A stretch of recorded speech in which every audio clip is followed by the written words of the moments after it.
Hello, everyone. Thank you for joining this month's Fireside. My name is Kiros Riyad, and I lead the Waste Not Not initiative at Concordia University in Montreal, Canada. And today I'm joined by Annie Quadros, who has been on the Waste Not team for almost a year now, and I'm always learning so much from her. Prior to joining Concordia to study human relations with a minor in sustainability, she led the implementation of an on-site composting pilot project at Dawson College in 2016. So it's around the same time that Waste Not started. And this project was student driven and was an influential effort that contributed to the college institutionalizing of composting. The following year, I actually visited Dawson right before the pandemic and was very impressed to see that they had compost bins in every way stations. And it's different than that Concordia where the compost bins are a bit of an exception, even though there's a lot of compost bins out there. And when I first met Annie, I felt very glad to get to know the person who got that started at Dawson. Now, before we start, I would like to highlight two goals of these fireside chats. The first goal is to better connect our different communities um, with each other, and the second goal being focused on sparking a conversation that allows us to learn from one another. So please join our conversation by sharing your questions or comments in the comment section. And by all means, talk to one another. Annie and I will keep an eye on your questions and comment, and we'll be responding in real time.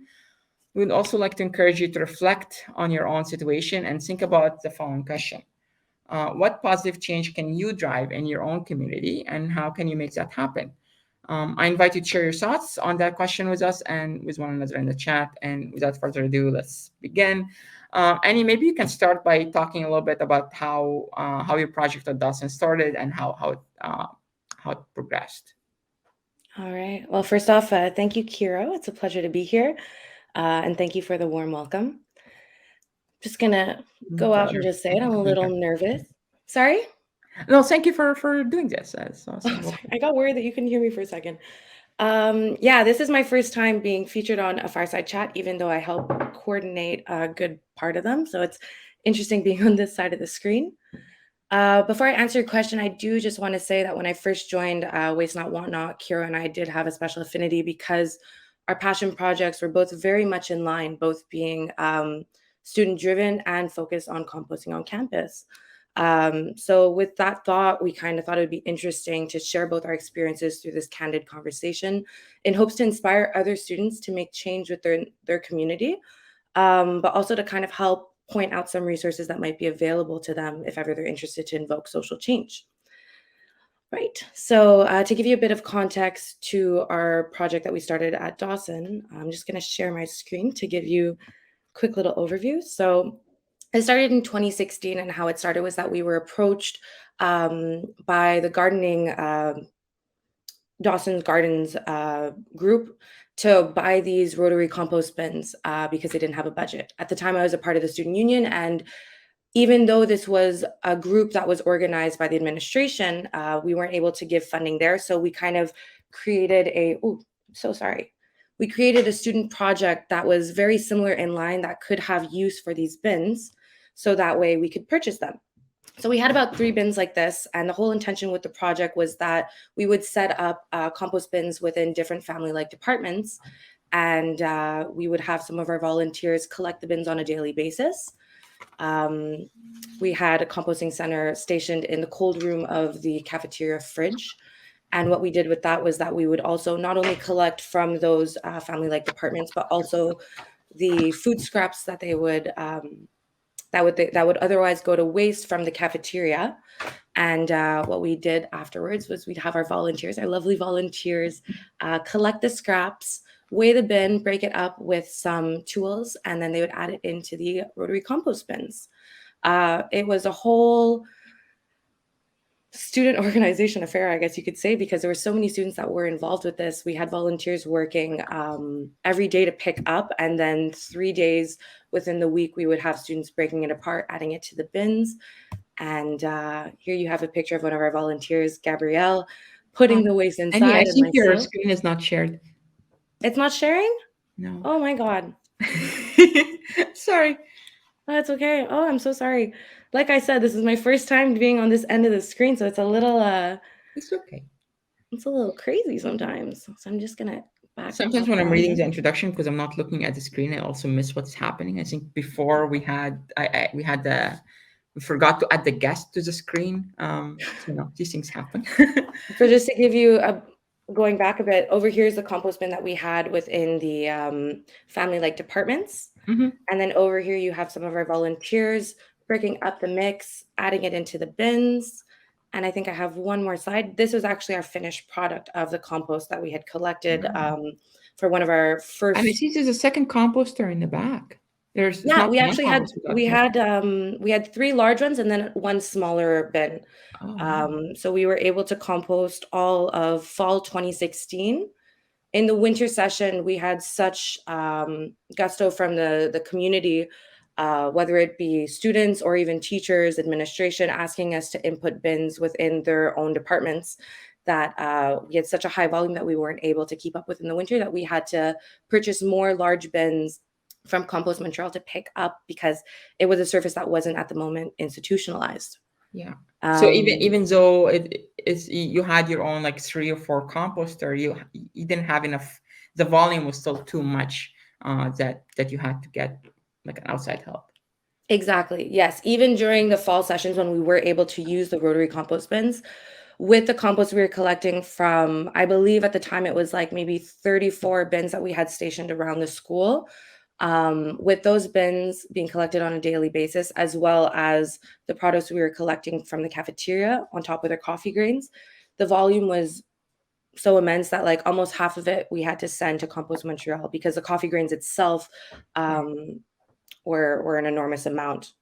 And I think I just have this one last picture to show you guys. This is just us essentially putting in the compost, the finished product, fertilized product into our Three Sisters Gardens at Dawson. So it was a great project because it really did come full circle. We were able to take the food scraps from the community and actually give back to the community afterwards within our gardens. Right. So I'm just going to And, stop sharing if that's okay. yeah, of course.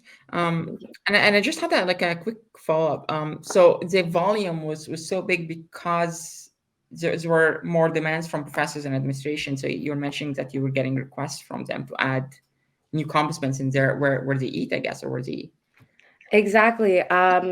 So it started off with maybe like three or four departments. right. And then how it grew was that we would have requests. We would just purchase the bins and then add them to the different departments. And Wow. then eventually we ended up inputting some within key hallways and even in the cafeterias.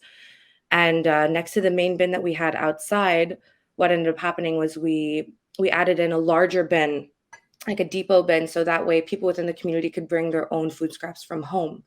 And at one point, one of our volunteers that ended up joining our team later on in the year, at the beginning, what she would do is she would have like a little lunchbox and she would go to her classes and ask her friends or her peers to kind of throw in their food scraps so she could compost it, bring it to the compost bin that we You know had there. what I love about the story is that it really took the entire community. Like you had obviously a large student team to do this and be able to do this every single day. I don't know if you had any trouble with capacity at all, but it sounds like you did have a lot of volunteers.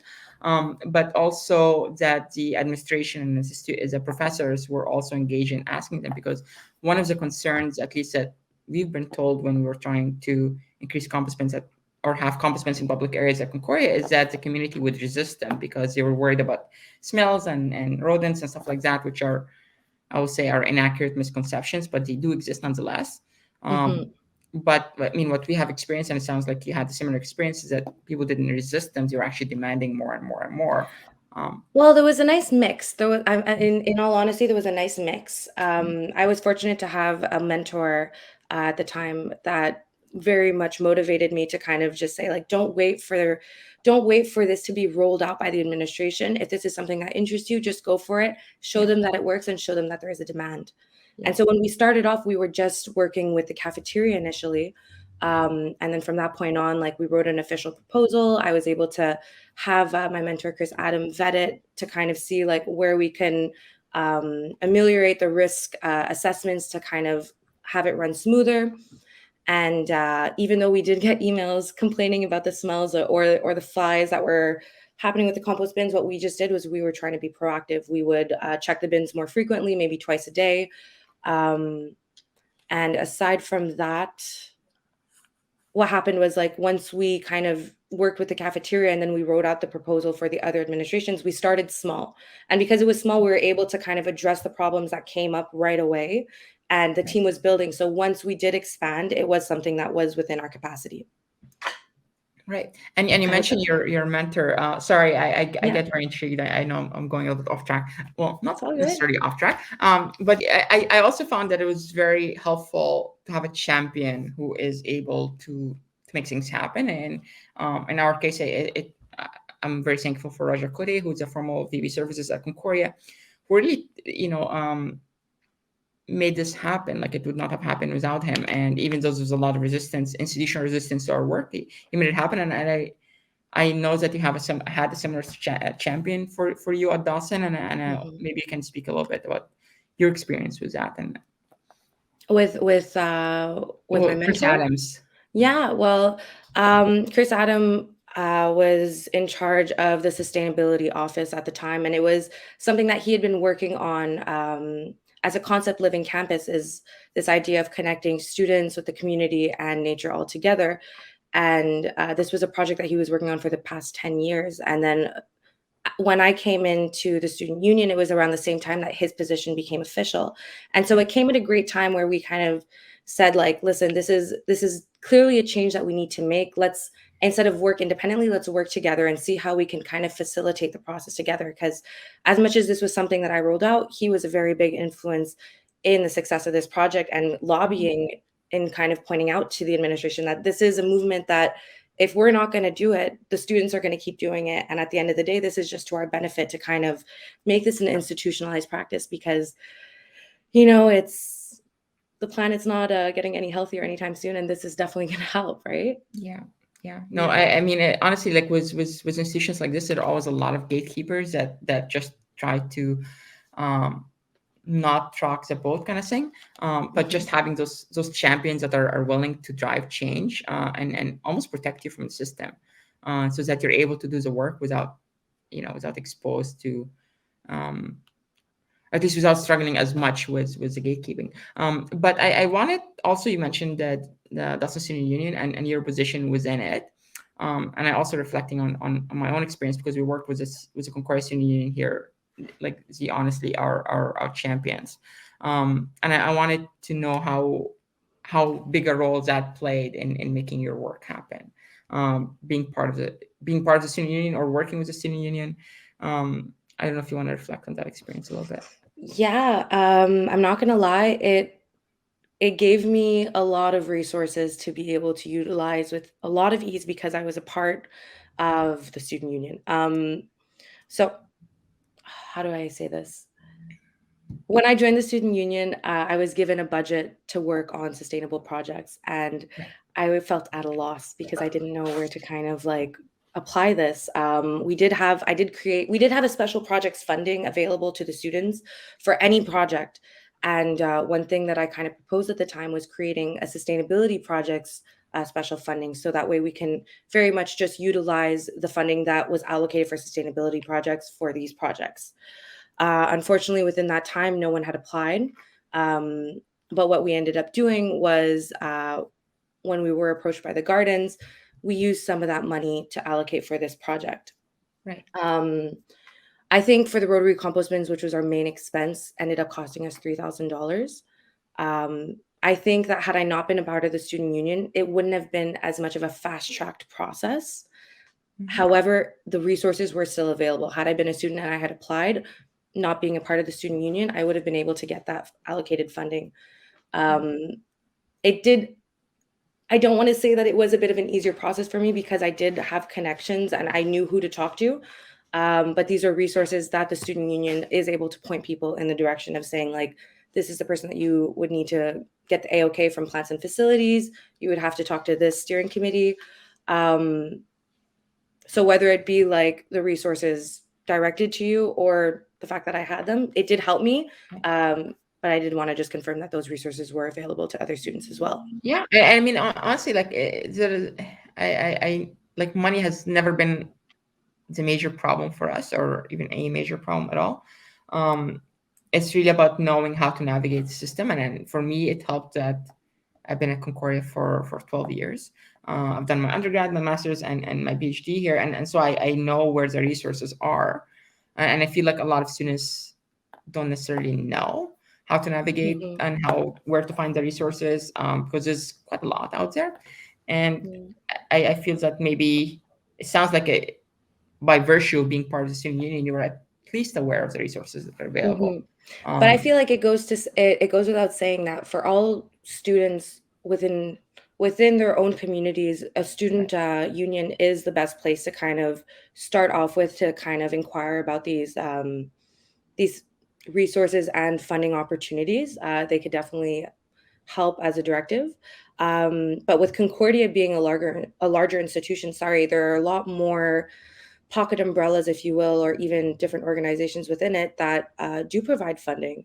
And yeah. with working with you guys, I've been able to kind of get into contact with a lot of them. And I'm sure that they were a big help with Waste Not Want Not when they first started as well, correct? Yeah, and they're a big help with us right now. So our funding contract is with the CSU, and we'll talk about this later. But we did create a spin-off company trying to scale this up, and the Concordia Student Union is our first client. So I'm always very grateful to their help. And actually, the first grant application that we have done to start Waste Not, that was in 2006, like 2015. Actually, we applied and we started in 2016, but the CSU was a co-applicant with us, um, because it had to be a collaboration between students and professors and staff. So we applied. So it was me. I was the president of a student association called Graduate Individualized Student Association at the time, and it's just a small program association. And then CSU joined, and the Loyola College also was a co-applicant. So at the time, it was Professor Peter Stewart, who was the director of the college, and so he brought up the faculty side, and then the environmental health and safety also co-applied at the urging of Roger Cote, who was the VP Services at the time, because of course, we couldn't do this without talking to him first and getting his side of the commitment of increasing the number of comp spends that are available publicly. Mm-hmm. And so, anyways, it's a big grant to say that the CSU was there from the very first day, and they have been. And then once our funding from the Be Here Idea competition finished, we had a new contract with them to fund us for another 3 years, and now we have a second contract with them was enough for a couple more years. Now we talked about the role of the student union. We talked about the role of having a champion within the institution. There's a question from the audience about what are the ways we can push the city to become more sustainable, from Sam Morello, who I recently talked with. He works at the CUTV at Concordia, and he had me do a live presentation. Uh, Shout out to Sam. First, what help could the city have? How the city could have been more helpful or helpful at all was your project? If you can reflect a little bit, and yeah, like what How the should city could be the more city be helpful? doing? Yeah, Um, yeah, well, I know one in particular with the discussion of composting, the first thing that comes to mind is the fact that like it's not yet institutionalized for larger institutions. It is right. something that's in the work, but it is a slow process. But are we talking on a more global scale or just more specific to these Just projects? reflecting on your own experience or your project, like what do you wish the city would have been doing at the time that would have made your life easier? I don't know if Well, this. particularly that, like if there was like composting services that were available for large institutions, that would really make a huge difference. And like institutions like restaurants and schools, we generate so much waste, and it's these places that are kind of like getting let by, and they're not, like, as much as it's great to have like single households have compost bins paid for, and also like the service of being picked up, I feel like implementing these for the larger institutions really is key. I know this is something that the city of Montreal is working on, but a main thing that people could do is put pressure on their borough by writing letters and showing that this is something that needs to be done. Aside from that, there was something that came to mind, but it just fleeted me. So I'm going to No, refer to you, I Kira. mean What do honestly, you think?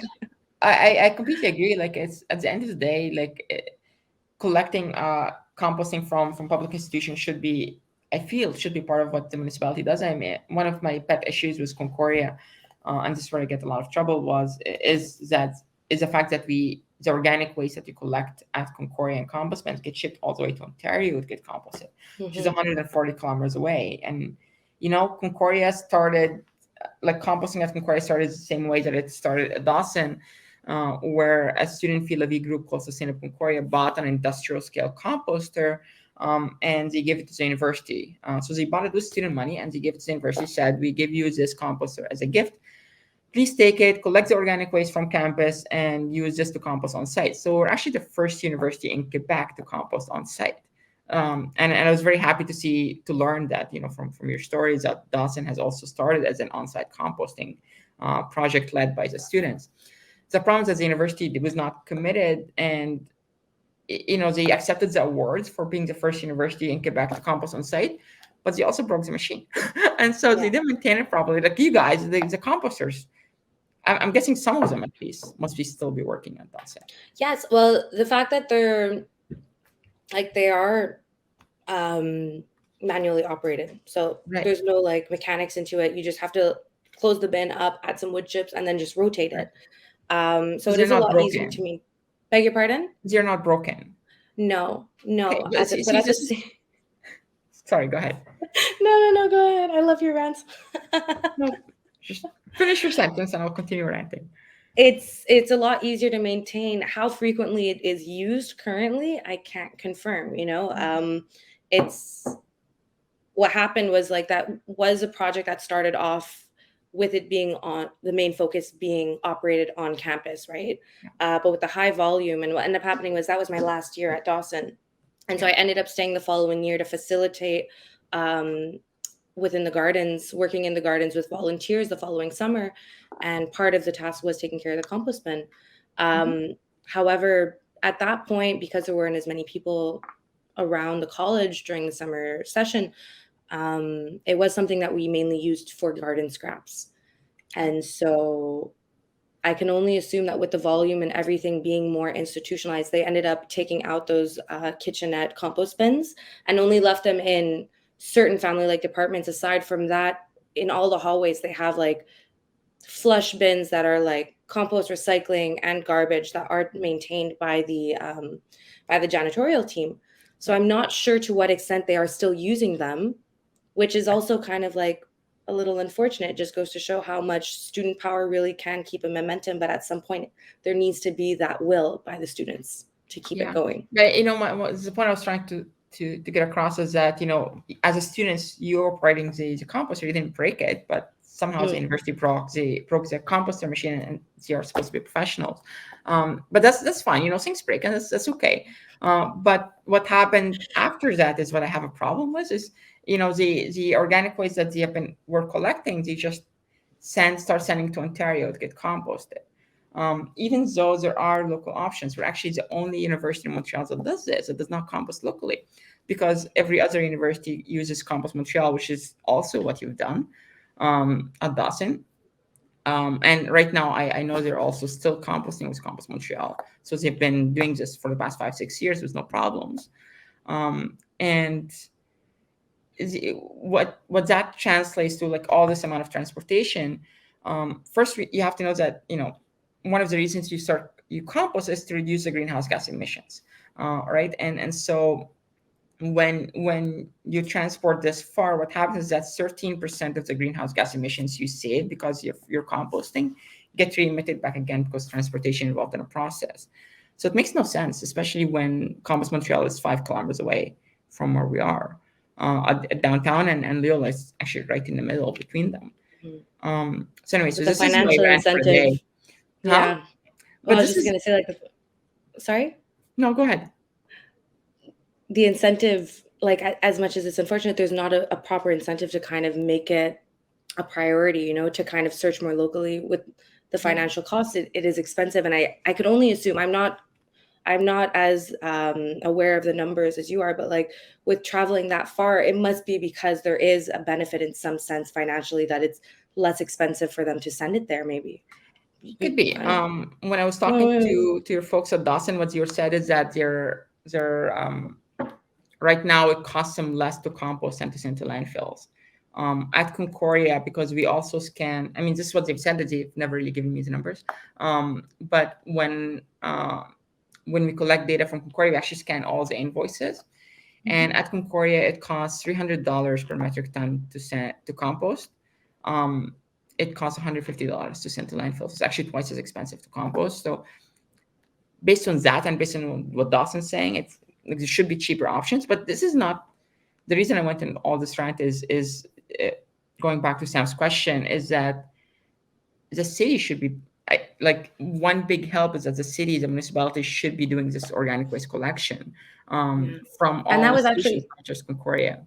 that was actually something that like I was gonna say as well, but I have very bad short-term memory, my friends. What I was gonna say is that having even funding available by the city that's accessible in French and Yeah. English, so that way more people can apply, um, that would be very beneficial, because it's not, for as much as it is a responsibility that should fall on the city, maybe it's not as evident for them. And as much as like you want to play that card, like we could also propose these ideas. And if we had the funding available, Yeah. it would be great for us to be able to like just say like, yo, you know what, go out and do it. Don't wait for them to do it. Just do it. Show that it needs to be done. But at the same time, this funding needs to be available, readily available and accessible. Um, one last follow up on that. Just so On you this. guys know, we had like a bunch of questions prepared and we've just been kind of winging it this whole time. So I hope you're enjoying. No, I love this. No, but one thing, one last part to that Sam's question. You know, as universities are tax funded public institutions, right? And we have a fiduciary responsibility, and this is why what you're saying makes a lot of sense when you say that, you know, you also have to make sure that it's not is cost efficient or cost effective, that you're not really wasting money to make incremental improvement. But the other part, in terms of the rules that are in our legal system for how institutions can use tax funded, like taxpayers' money, there should be environmental considerations there too. Like right now, um, let's say Concordia has a tender process, and they are getting contracts for a certain service. They are obliged by law to pick the cheapest one. But that doesn't mean that there's any consideration to the environment at all or sustainability at all. And this should change. Like the law should allow institutions, or actually should require institutions, to also take into consideration the sustainability um, points and environmental practices. It should not be possible for, like, if we find a cheaper place in Vancouver, are we going to ship stuff to Vancouver? It doesn't make any sense. So these things should be taken into account. My question to you is in terms of personal motivation, because I'm like, my experience doing this kind of work, community work, is very rewarding, but it's also very difficult, and it's a lot of hard work. It's not easy, and a lot of times can be also thankless work. Um, I always get very frustrated too. Like, what motivated you through it? What was your personal motivation that kind of got you through all the frustration? Um, I've always been a very hands-on person. I like to be involved almost a bit too much. Right. And I remember at the beginning, I was so nervous about something going wrong that I would try and be present all the time, that I would almost burn myself out. And it discouraged me a lot. Um, but when I was able to kind of let go, well, the great thing about the project was that it was a transformative experience. That was the whole intention. The intention was that we weren't just sending the compost somewhere else. It was about having the students collect it, see what they're starting off with, learning about the composting project process and everything that goes into it, from the carbon and nitrates portions and like that chemical reaction, and being able to see the finished product. And because of that, it was very easy for these volunteers to kind of be able to pass along the message and explain it to their peers that were joining in to help volunteer for the day or for new volunteers. Yeah. And I remember at the beginning, I did feel a lot of pressure, that a lot was on my shoulders, especially when I was hearing negative feedback for like, oh, this compost bin smells a bit too much. Like, is this really a good idea? Is it hygienic? But when we just pushed through, and like with the team growing, I was able to take a lot more of a step back, and we had students come by for class workshops. And I think the most rewarding thing that kind of turned it all around for me was being able to see some of the volunteers give the workshops and explain everything that they're learning about in the process. And they became teachers for their own peers about the process. And I think that was the main part, because it really did kind of like help implement a change within them, and they were able to take that and walk away with it. And even myself now, when I'm at home, I'm able to kind of understand that it's like, oh, my compost bin is smelling, that's because there's too much nitrates, I just have to add more carbon, so let me just go get that egg carton, you know what I mean, or paper towels. And I think really, to surmise everything into the perfect answer to answer your question, it really was the motivation and interest of the other volunteers that made it a lot easier and Yeah. able for me to keep motivated in the process. Yeah, no, I relate. There I have two my my two most favorite moments running Waste Knots are when there's a new person in the team and they have just made their first class presentations on waste sorting tutorial. I always go back and ask, well, how was your experience? And just hearing them talk about it, um, that's really one of my favorite moments. Um, Alana is the one that like coordinates all of these stuff, but I always just step on her toes and just make sure that I ask each new person like after their very first presentation, because I really enjoyed Mm-hmm. seeing their reflection on that and an experience, and it has always been positive, and it just getting a chance to teach people or help inform people, because people don't want lectures, you want help, Mm-hmm. and And just like the best thing about those class presentations is being able to have the students kind of engage back and be like, oh my God, like that's interesting, I didn't know this. And it's it's that whole communal exchange. It's about becoming kind of like a community, in a sense, right? yeah. And my And second favorite moment is when I'll be walking around campus and I see somebody reading the signs on top of the compost bin and trying to figure out what they're holding is compostable or not. I always feel a little compelled to step in and just help them, like ask if they want any help, but I don't do that. um and it just makes me feel that this person is looking at the sign maybe because of something that I've done, or that our team has done, and it gives me a lot of personal pride. And there's if you don't mind me adding something with Waste Not, one of the services that Waste Not Whatnot does provide is waste ambassadors at events. And I remember when yeah. I first joined in on the team, I was like, I don't really want to be present at an event next to a compost bin the whole day. But honestly, it's my favorite part of the internship now. Mhm. I love it because you get to engage with people, and there's nothing more rewarding than someone coming up about to put something in. You're like, oh, do you want some help? Do you want to kind of learn about the process? And then when they keep coming back throughout the events, because we had a lot of events at the beginning of the session, they come back and they kind of like look for your approval, be like, hey, look, I know where this goes. And it's kind of like a game, but that kind of engagement really does make it worth it. Yeah, I always say that there's nothing glamorous about standing next to garbage bin, but it's so surprisingly rewarding. Like I also love doing this. My main problem right now is that the everybody in the team is so autonomous and independent that for some reason they steal my job from me, or they steal the fun stuff from me, and so I don't get to do as many waste ambassador shifts anymore, or as much as I would want. And I used to, like at the very beginning, we had volunteers and it was great, but it was still a bit hard to manage. And so I would end up, hi, can we see your cat? Yeah, Sorry. he's making his way. Oh, hello. What's your name?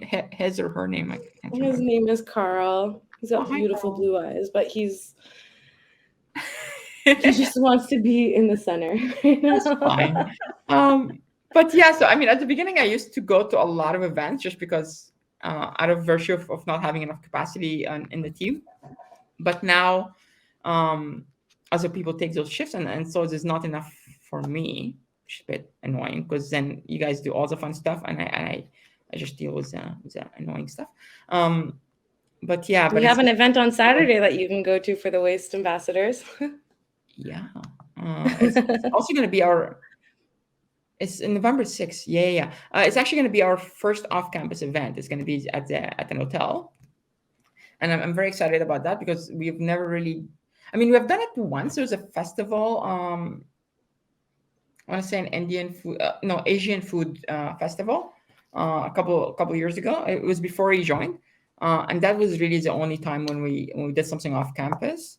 And this is the second time, and it's this time is at an hotel. So um, I'm eager to see how that one will work out. Okay, we should wrap up, but the one last question I wanna ask you is that you joined as an intern, and I want to give a shout out to the Shift Center for Social Transformation because they have provided funding for your internship, and they've also renewed it. And honestly, Shift are my favorite people on the planet. They're amazing, and they're very supportive, and I encourage anybody who has a sustainability project that wants to do social transformation within the larger community, within and without inside and outside of Concordia, to check Shift out, as they're an amazing resource, and it's not just a one-time funding. They support you throughout your journey. Beyond just the initial funding. So check them out, and they just actually also launched their second round, or their next round of fundings is a gateway program, which essentially is a small, it's $5,000 kind of worth of funding for one project, and then you're part of the community, and then you get to access all the other support, like internship support, like any here. Anyways, that was not my question. But you joined the team at the almost at the beginning of our journey, transforming into a spin-off company to scale the impact of waste not beyond Concordia, and to replicate the work we're doing with the Concordia community in other places. And I just want to hear your reflection or on your experience of going through the journey, which I'm sure has been, well, I know it has been chaotic in terms of us learning as well of what we need to do, and what we need help with. And so I just want to get your reflection a little bit. Yeah, I think that it's been an interesting experience.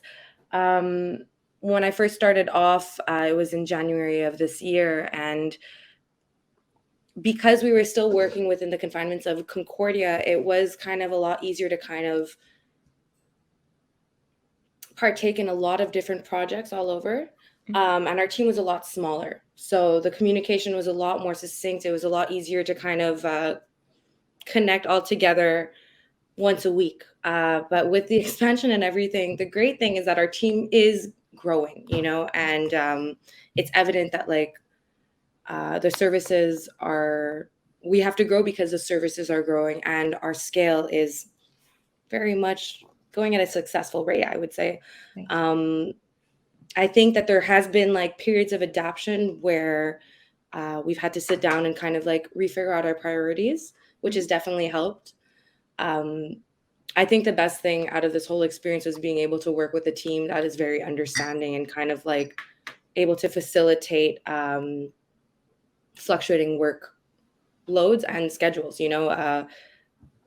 I don't know what else to say. It's been a great experience. Honestly, I've learned a lot. I've learned a lot about myself throughout this experience and what I can handle, how to kind of indicate how many things I can handle on my plate to the point where it becomes too much.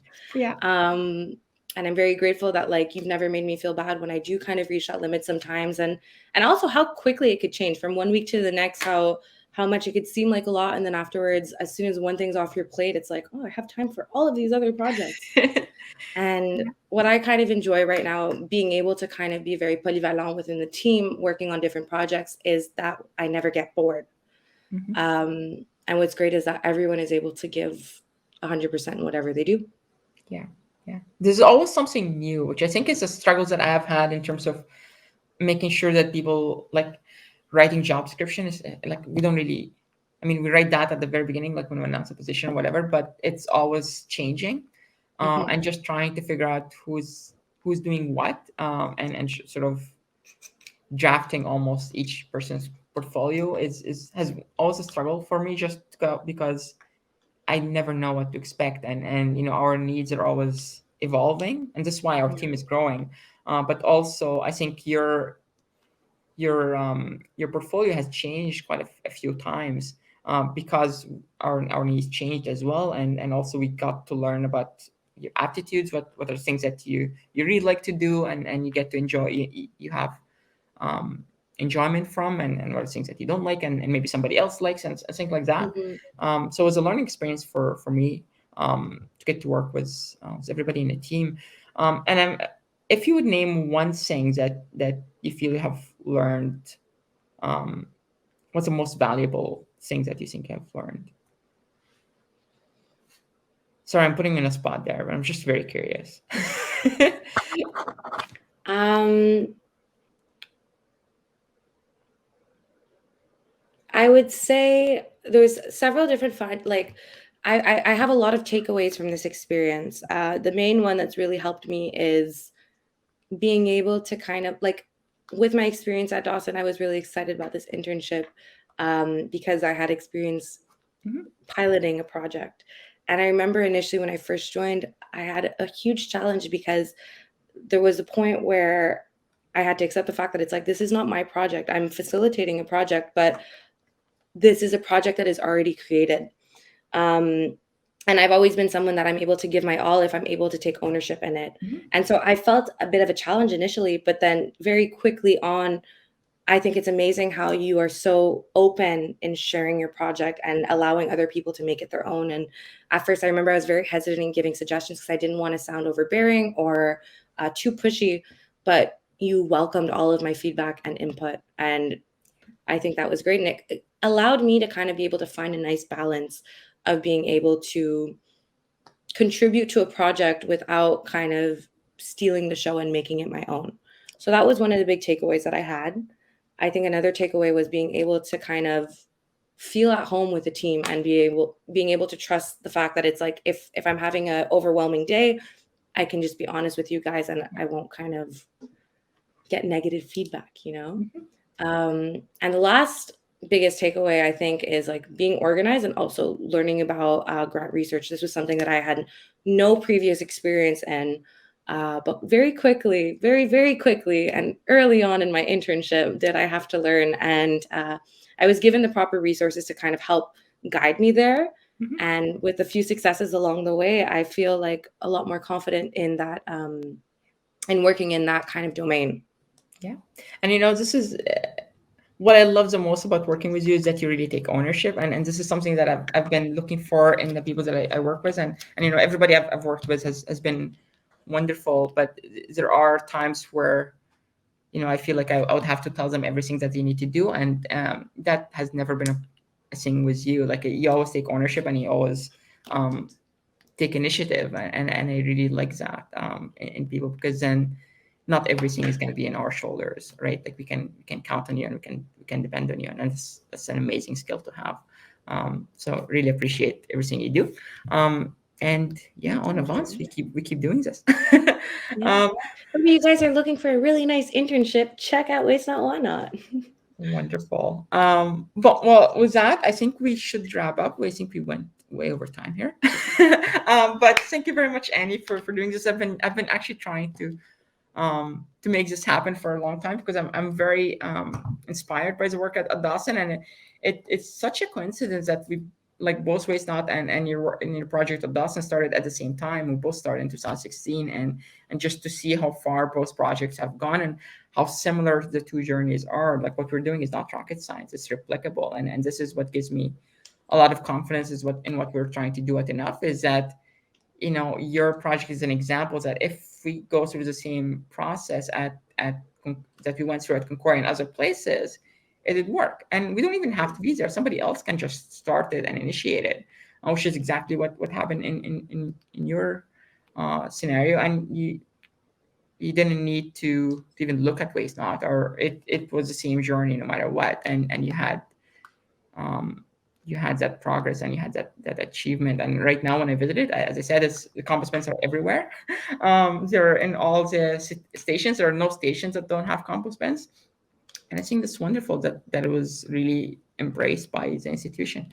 Yeah. Um, I think it just to finish off, like I think it just goes to show that it doesn't take it's not a one man project. We can't do it alone, but at the same time, all it takes is for one person to have an idea and to kind of share it, and then the momentum will grow and more people will join in because this is not a project that's like crazy, you know what I mean? Sustainability projects are not something that's like so far out there that it shouldn't be considered. This makes sense, you know what I mean? This is a move that we need to be making, and all we got to do is kind of like show that there's an interest, and then Yeah, change will you happen. know, it's for you and for us, this, okay, it started as one person, but it's just a community that was built around it quickly, Exactly. It wouldn't have been that built possible without the itself. community.